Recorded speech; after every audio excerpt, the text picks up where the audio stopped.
Welcome, everybody, to Dead Talk Live. And tonight we have special guest Owen Egerton. Let's see, writer, director, actor, producer. You've done the whole 9 yards. How you doing, Owen? I'm good. It's really good to be here. You forgot to mention dancer. I'm a hell of a dancer, too. So. We have to add that to your resume here as well. Love the Halloween poster in the background. Oh, thanks. It's actually, funny enough, it's Halloween 4. I loved Halloween 4. Me too. It's like it is very close to my heart, and I love Halloween 4. So that was a gift from a dear friend. Yeah. Because I think it might be my favorite of all of them. Halloween 4. It's funny. It's the first one after Halloween 3, which is Season of the Witch, which is totally not Michael Myers. And they decided smartly to bring back Michael Myers. And I loved Halloween 4. And I love the way they brought Michael back, him in the hospital. And I remember that scene when he's being tracked away in the ambulance and the paramedics talk about a surviving niece. And you see him clutching. Yeah, that was awesome. I think he was like, I saw it, like, I saw the video when I must have been, I don't know, 15, maybe 16, I'm not even sure.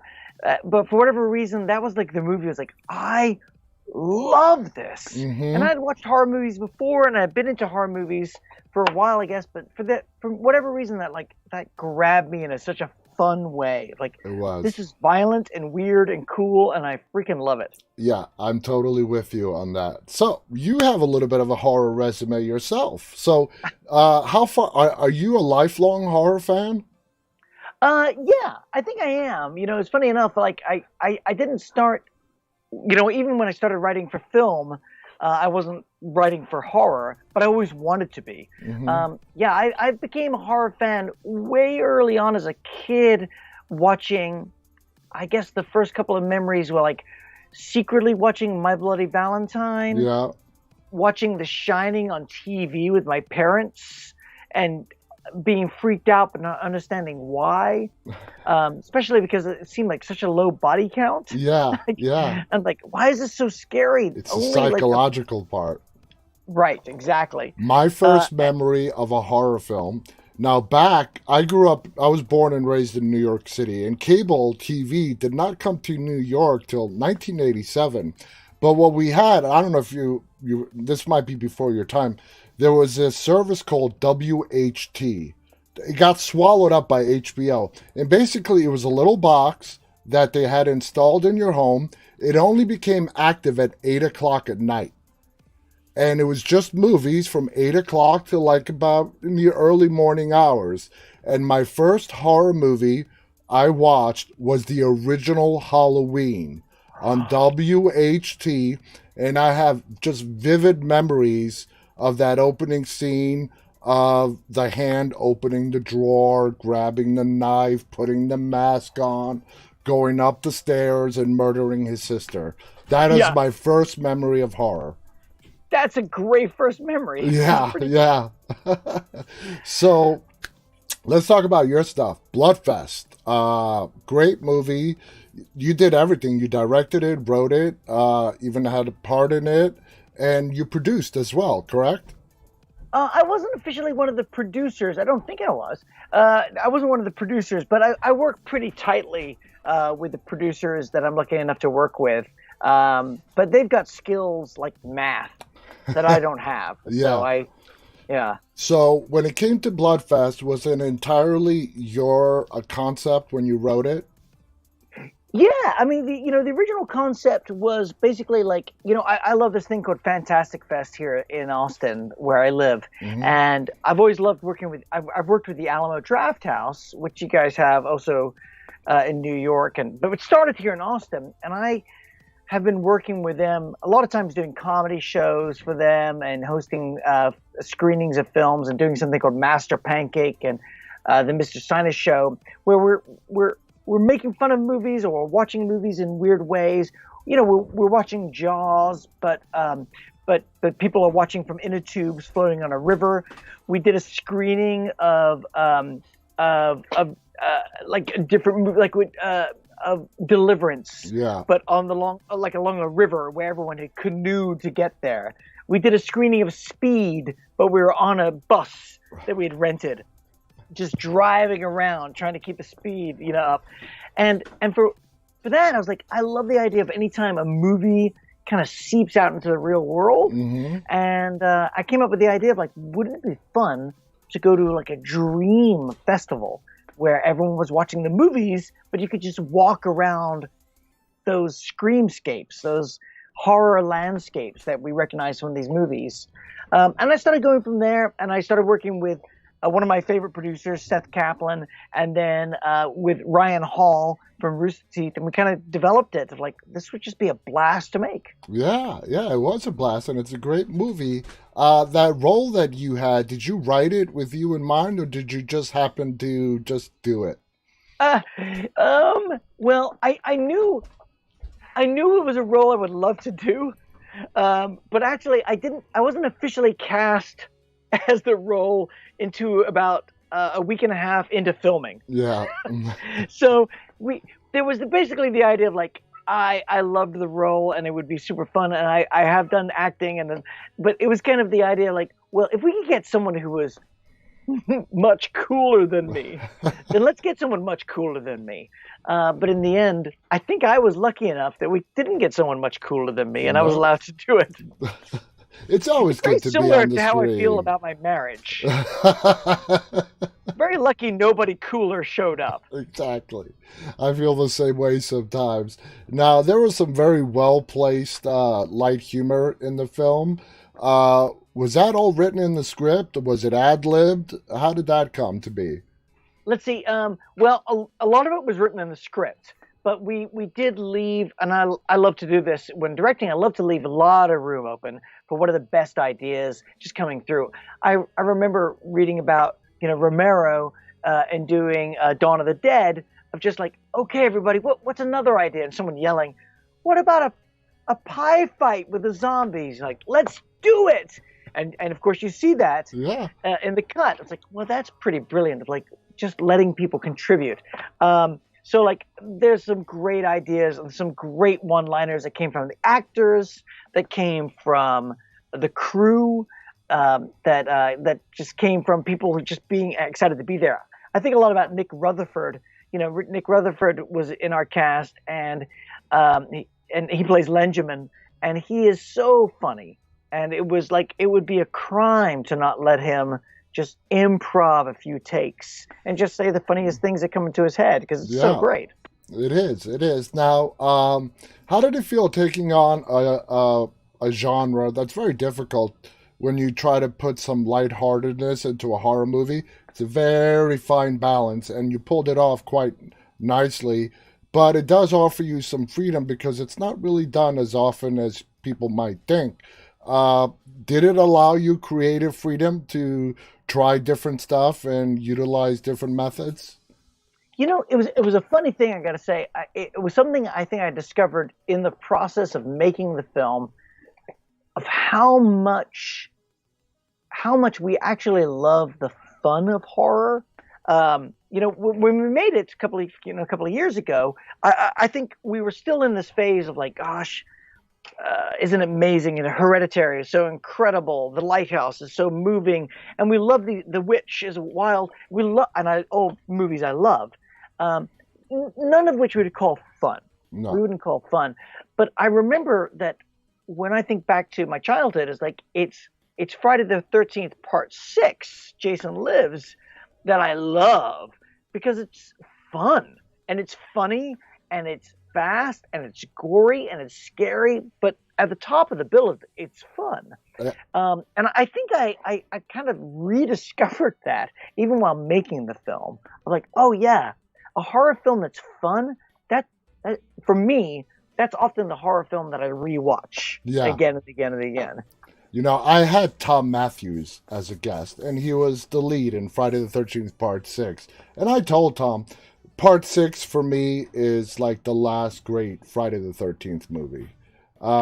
Because I feel exactly the same way you do about it. It's a fun movie from the beginning of, his character Tommy going apeshit on Jason's corpse, and him wanting with to Rorschach? yeah, him wanting to make sure he's dead, actually brings him back to life, Frankenstein style. So, I mean, that was a total awesome honor to get to talk to him. So cool. Is there a special balance that you gotta, a tightrope you gotta walk when balancing humor with horror? I think so. I mean, for me personally, I think horror and humor have a lot in common. There's like the setup, the expectation, the punchline, and there's also that beautiful sort of suspense that is sort of drawn out in a joke or in a jump scare. Yeah. So I think those two have a bunch in common. I think where horror, like I'm not usually a fan if horror too clearly winks at the audience. I think what I mean by that, it says, you know what, don't care if people die. Yeah. I think that can be like, oh gosh, I kind of lose it a little bit sometimes when horror says don't care if people die. Yeah. When you lose the stakes, I think you lose some of the scares. And that is a thin line, and I wouldn't know exactly how to define it. Yeah. But I'm with you that is a thin line. And I would think it's like instinctual. Like you Maybe can't so. really put it into words. It's just a feeling of what might and might not work. Yeah. Now, Bloodfest also tackles what I would call some like social commentary issues like violence in media. How important was this to you? Well, I mean, one of the big things, even when talking to Tate Donovan, who, bit of a spoiler, but plays our villain, Mm-hmm. but I've always been slightly irritated and amused by media folks who are like, oh gosh, these horror movies are causing our violence, which is a little bit like saying that mirror makes my hair look bad. You're like, maybe the source is somewhere outside of the mirror. Exactly. And so I think there's something telling of like in our movie, as Tate and I were putting it, was like, well, gosh, the real scary villain in this world that we created of monsters and zombies and slashers. It's us. Actually, the worst villain happens to be a white man with a gun and a sense of privilege. Exactly. And I think it says a lot for our world. It today. does. It does. When you're working in horror, are you a total practical effects guy when it comes to the blood and gore? I love the practical effects. So like on Bloodfest, we got to work with Hogfly and Meredith Johns and her group, who I love to work with. And I think she told me that we had like the record of the amount of blood, like by gallon, like Wow. in any Texas-made film. I was like, I think she said we're really close. I'm like, well, add a couple of gallons because we're gonna make it. We did use a bit of CGI to sort of augment it, to add on to it a little bit. And that's, I think, basically how I love to work. I'm like, use the practical effects, get it out there. It's so much more fun to watch. It's so much more fun to feel. It's actually, quite honestly, it's so much more fun to film. I just love it.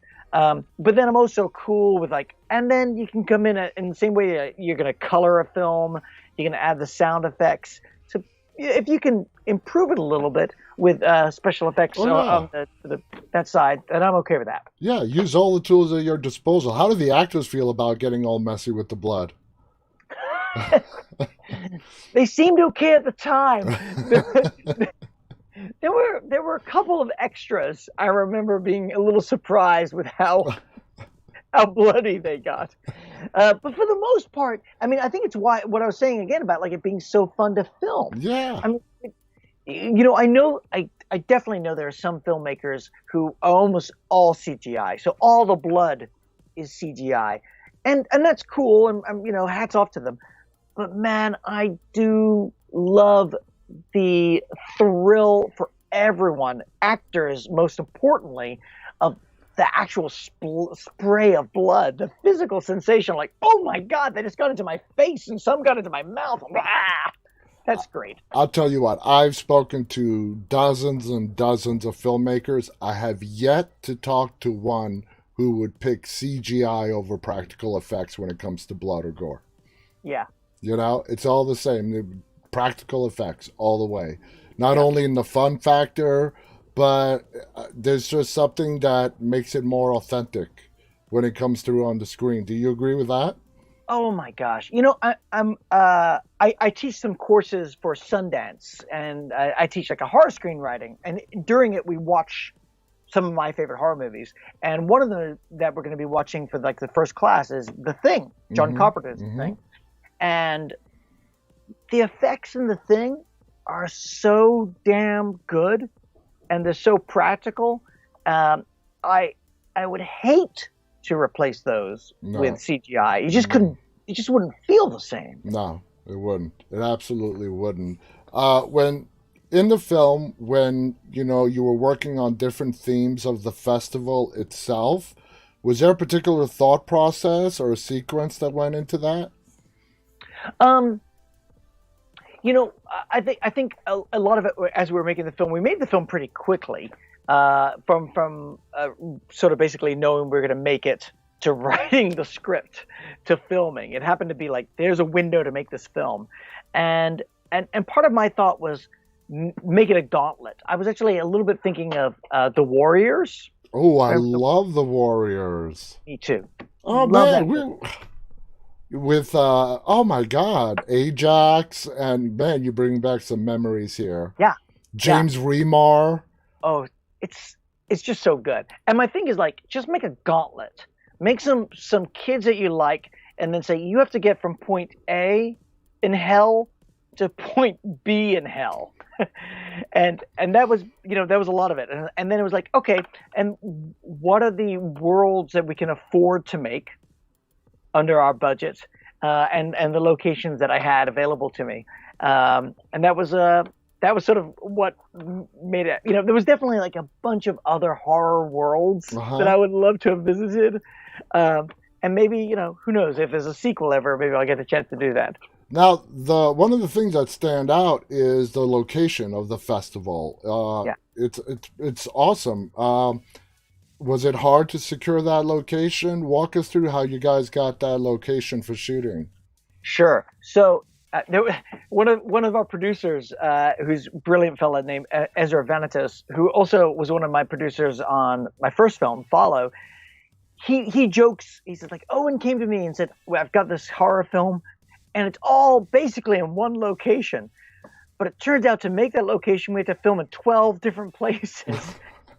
and that's kind of true. So we basically took a lot that does some of the Renaissance festivals here in Central Texas.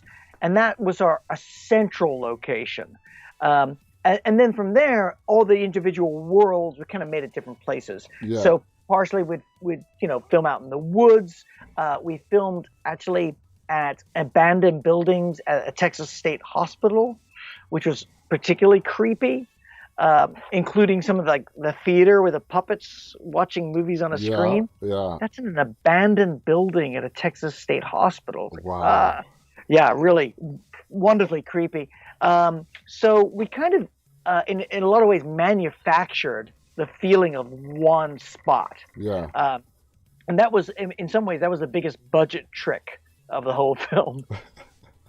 Well, you pulled it off. Now, as you mentioned, Bloodfest is before Bloodfest, you did Follow. Okay. Yes. What would you say was the biggest difference going from Follow to doing Bloodfest? Well, budget, I think, was a big one. Actually, let me take that back. I would say it's actually Rooster Teeth. So I made Follow with some cool producers who gave me basically just enough money to make this movie. Mm-hmm. I was very grateful. And then when I made Bloodfest, I was able to work with Rooster Teeth. Now, Rooster Teeth is based here in Austin, Texas as well. They're owned by Warner Media, and they have made all kinds of cool things. They've made a a couple of sci-fi films on their own. They've made a really wonderful animated show called Ruby. They made a super exciting live action series called Day 5. Really cool stuff. And basically, they're always making stuff. They're like just a tornado of talent.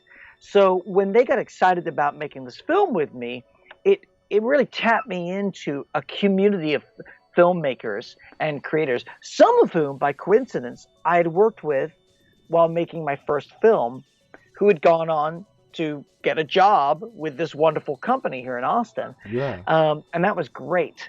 But it was just like, I think that was a big one of just like being able to work with all these creative minds who were thinking about what we could do and just throwing out ideas and making posters of movies that didn't exist for the props. And that was just super exciting.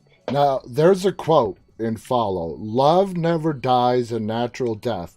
What was the inspiration for that message? And it actually is in the beginning of the film. That's right. Yes.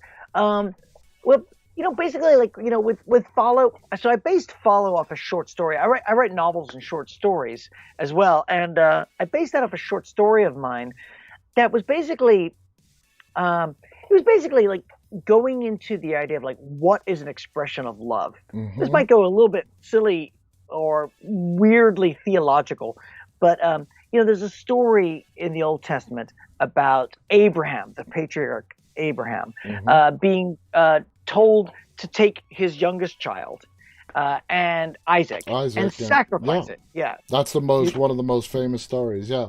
Yes, one of the most famous stories, and one of those ones that I am like fascinated and disturbed and attracted to all at the same time.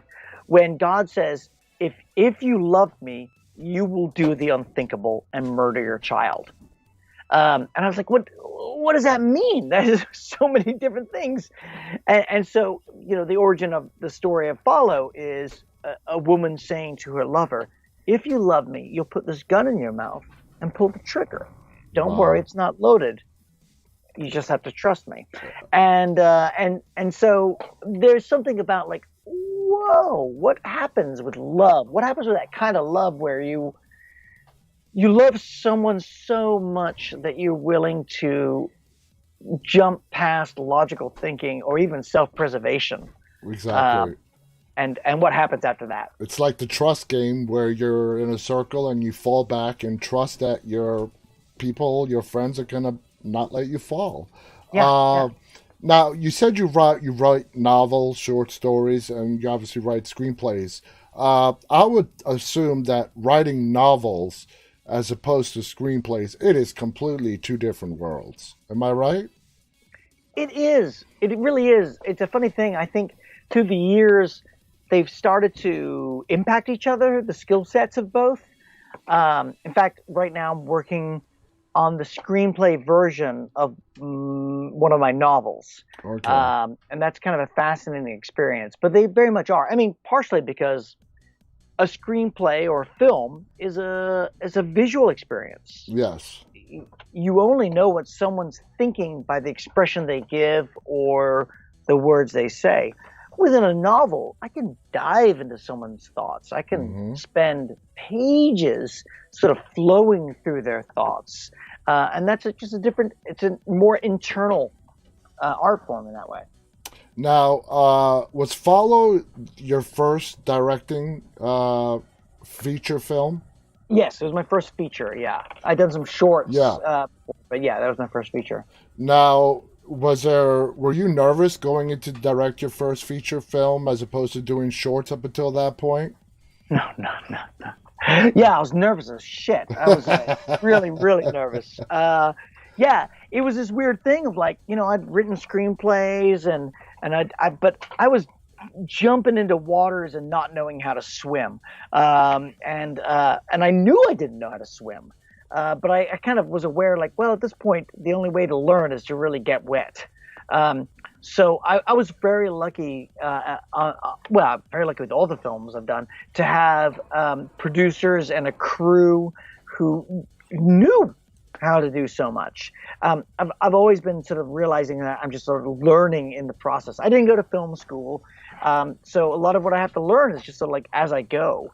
But I enjoy doing that. I kind of I kind of like the process of almost drowning. I would think that spending just time on a set and just soaking everything in, how everything is done, even the verbiage that's being used, is better than anything a school can offer.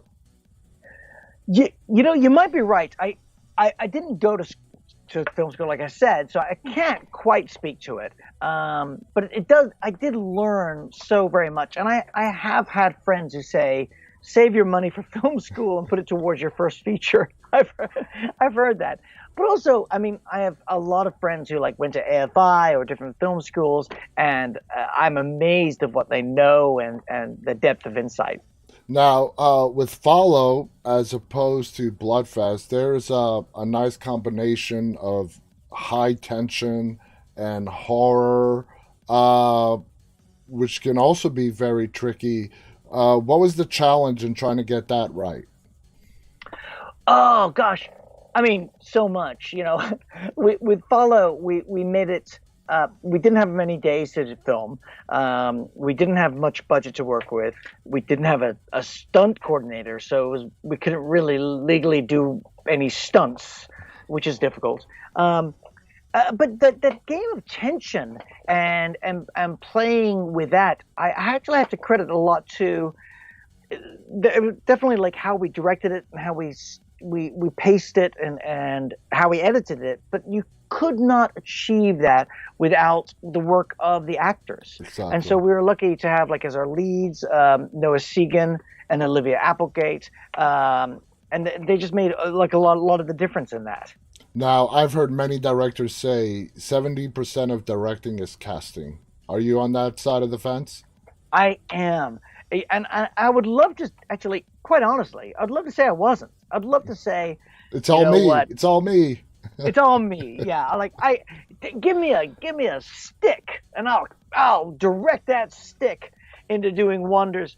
But it is amazing how much an actor makes the character come to life and come to life as themselves. Like bring it's a particular sense of life to it. Yeah. The casting is so crucial. Now, Follow is a much darker film than Bloodfest, and not I'm talking about any kind of gore or anything, but there it does have moments of what you would call like levity. How much of that is something that came naturally, and how much of it was a personal choice that you made? Yeah. Well, I mean, so I started in comedy, and I still do comedy. I still perform comedy and even write some comedy. But comedy was kind of my way into filmmaking in a lot of ways. But I love horror. When I wrote Follow, I ended up sort of writing these sort of it's dark with these kind of pinpricks of humor in there, and it just seems kind of natural to me. Partially because I don't know, that's just the human experience. I mean, Mm-hmm. even in the darkest of moments, we understand the darkness because there's a star up there that's giving us the alternative in some ways. So it just is a natural way. I also find the way of understanding death is kind of by laughing. I don't mean by taking it lightly No, no, necessarily. yeah. And I think maybe that's part of it. Is like sometimes we think that laughing at something means we're taking it lightly. Uh, I don't know. It means we're finding it funny, and that might be something different. I think laughter is a form of stress relief. A lot of people use it as stress relief. They could be laughing because they're just anxious or nervous as hell. You could laugh because something is just flat out funny. But it's just an emotion that it can be go either way.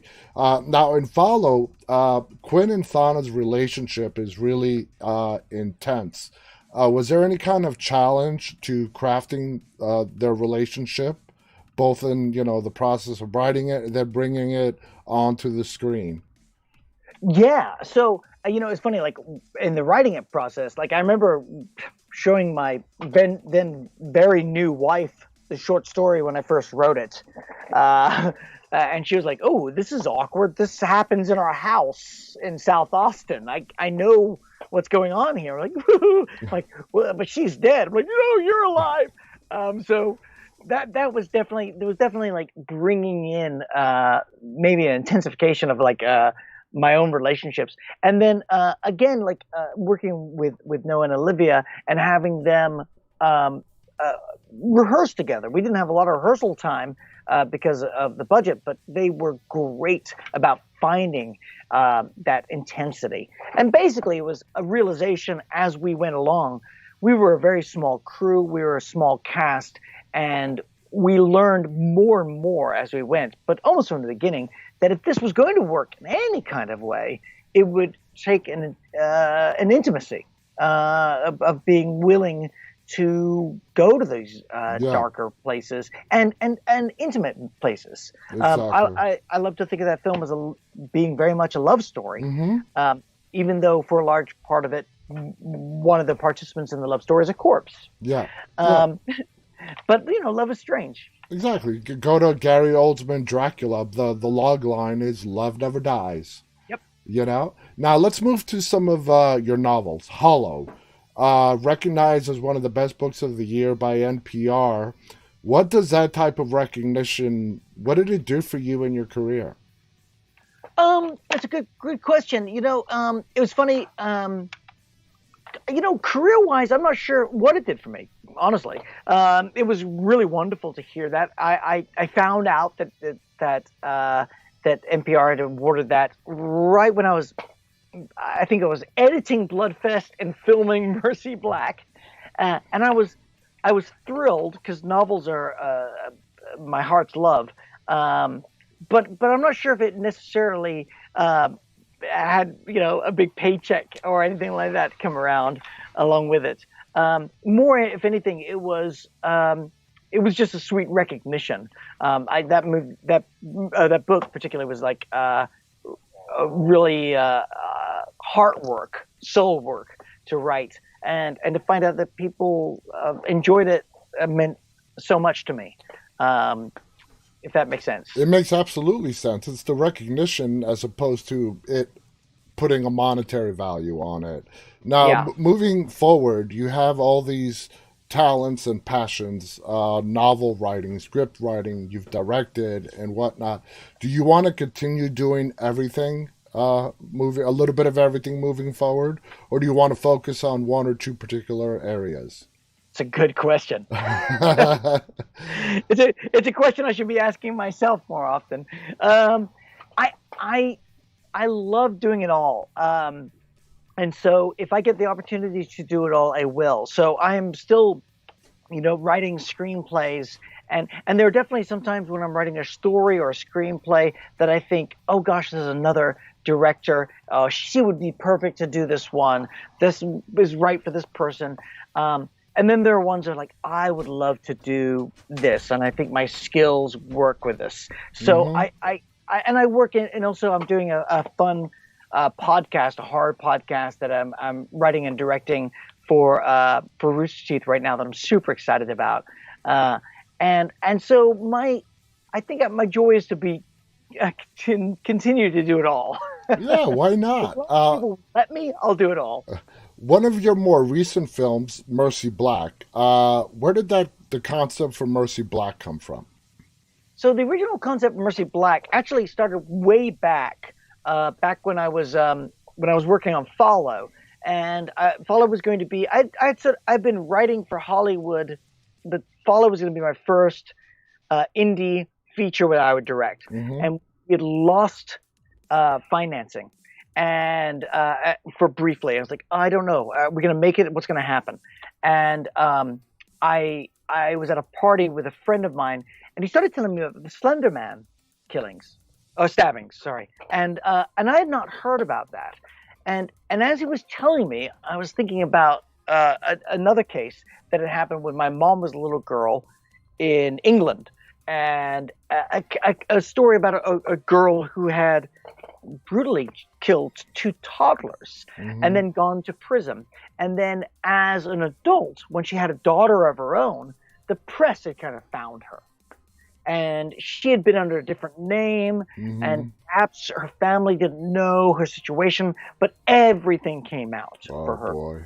And it sort of struck me, those two stories of like the power. Well, first of all, the power of being a 12-year-old kid, and how much we're sort of in between what we know to be reality and what we believe. So we're kind of in between, like, gosh, we know about the world and we get, the stuff of the world, but we still kind of believe in Santa Claus. Yeah. And so those two stories kind of combined, and I started writing Mercy Black. Mm-hmm. Now, the Mercy Black uses a lot of quick cuts, visual triggers. Is that something that you worked very closely with the editor with?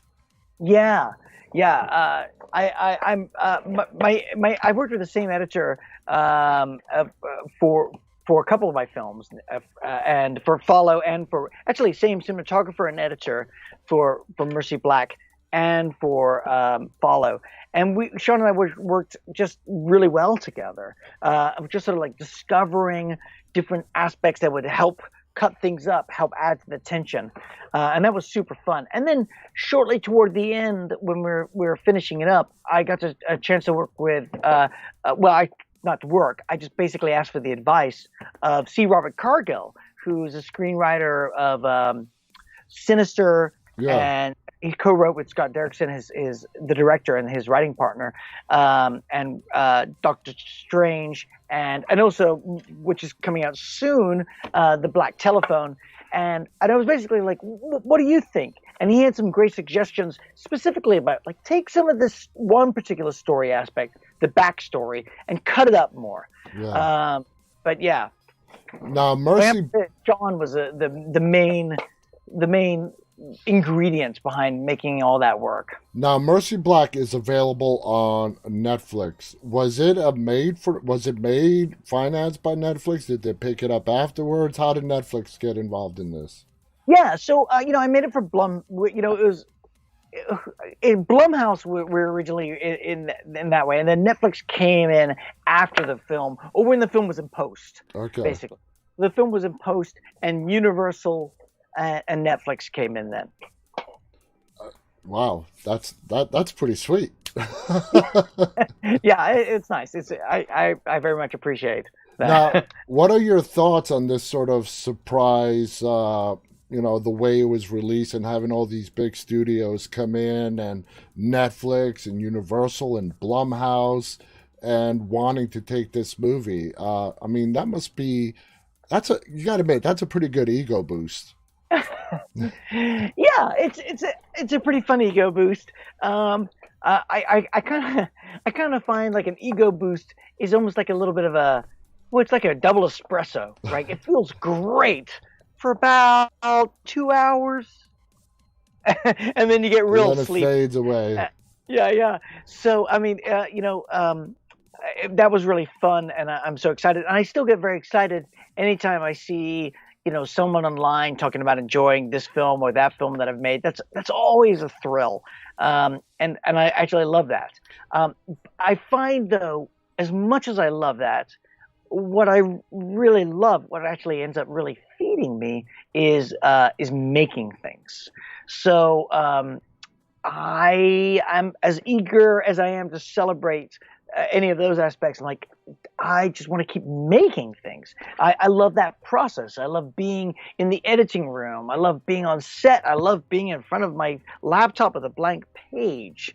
I love working with all these individuals to sort of make a weird world and a scary thing come true. Yeah.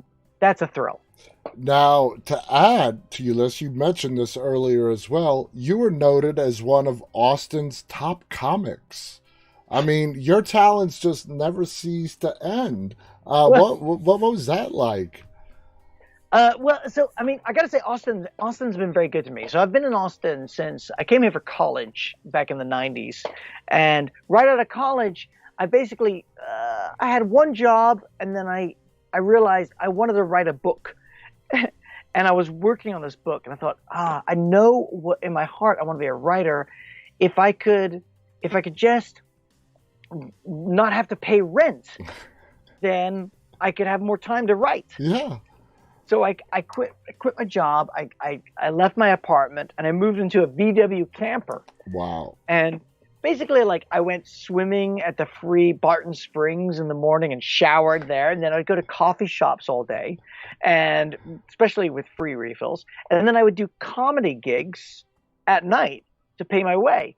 And the comedy gigs kept going for me, which I'm very lucky. And I started working and doing comedy gigs at the Alamo Draft House, making fun of movies Yeah. with the Sinus Show, Master Pancake Theater, with my friends John Erler, who I still do shows with. And John is keeping Master Pancake online during the whole pandemic. He's been doing a brilliant job. And Jerem Pollitt, who is like the Elvis of my life, and inspiration. And just doing that was great. Like Austin supported me by watching these comedy shows while I was struggling to write, and while I was trying to make the stories and the novels and the screenplays. And I've just been very lucky. So I still do comedy, and it still feeds me in a really beautiful way. And I still get a really big kick out of it. And I'm just honestly very grateful to Austin. Are you a native Texan? No, I was born in England. Wow. Okay. Yeah, I moved to Texas when I was a little kid, like about 3 years old, a little less than that. Okay. Moved to Texas. Wow, that's great. Now, what should we look soon in the future coming from your direction? What do you have in the works? Well, with Rooster Teeth, we are coming out with this podcast, a narrative podcast called Beneath, which is basically the story of an expedition that goes down to the Titanic. Okay. And finds that not everything there is dead. Oh. Is this a horror? It's a horror podcast. Oh, yeah. Right. That's and nice. It's a blast to make. I don't know. I remember reading Stephen King's comments about how horror radio was basically the height of horror. And I didn't get it until I started making this podcast. I'm like, oh, it is so scary to hear a sound and not know exactly where it's coming from, Yeah, H.G. Wells knows a little bit about something about that with War of the Worlds. Yeah, exactly. Yeah. Oh, so I'm doing that, and then I've got some other things in the works. I've been doing some TV stuff and more stuff that I can't quite talk about, but I'm cool. excited about. That's awesome. Owen, I want to thank you so much for joining us. This has been so much fun, and we have a lot of stuff in common. I'm just impressed that you know the Warriors. Wait a second. Can you? Yeah. See if I have my picture here. Oh, can you hold on for 1 second? Yeah, absolutely. I'd love to see it. I'm a huge Warriors fan. So, being a Warriors fan, you might know Michael Beck. Yeah. So this my framed photo of Michael Beck signed. Oh, man. That is so awesome. Yeah. My favorite scene in The Warriors is when they come across the baseball Furies and they go into Central Park. Yes. Though that was badass, So cool. Good, because I'm sick of running from these wimps. I can quote that movie all day long. Owen, thank you so much for being our guest. This has been an absolute blast talking to you. Thank you so much. Any final thoughts you want to share before we go? I was going to say thank you for what you're doing. It's such a bizarre time the last few years, and such a weird time in the world and weird time in America. I just love that you're supporting like weirdness in creation. About the idea of like, let's take all the nightmares that are coming our way and craft them into something beautiful and fun, and then talk about it. Thank you. Let's throw around that ball of energy and make something good out of it. So thank you for what you're doing. Thank you. That means a lot. And I want to thank all of our viewers. Thank you to Owen. Guys, stay safe. Until next time, on behalf of Owen Egerton and myself, stay walking. Good night.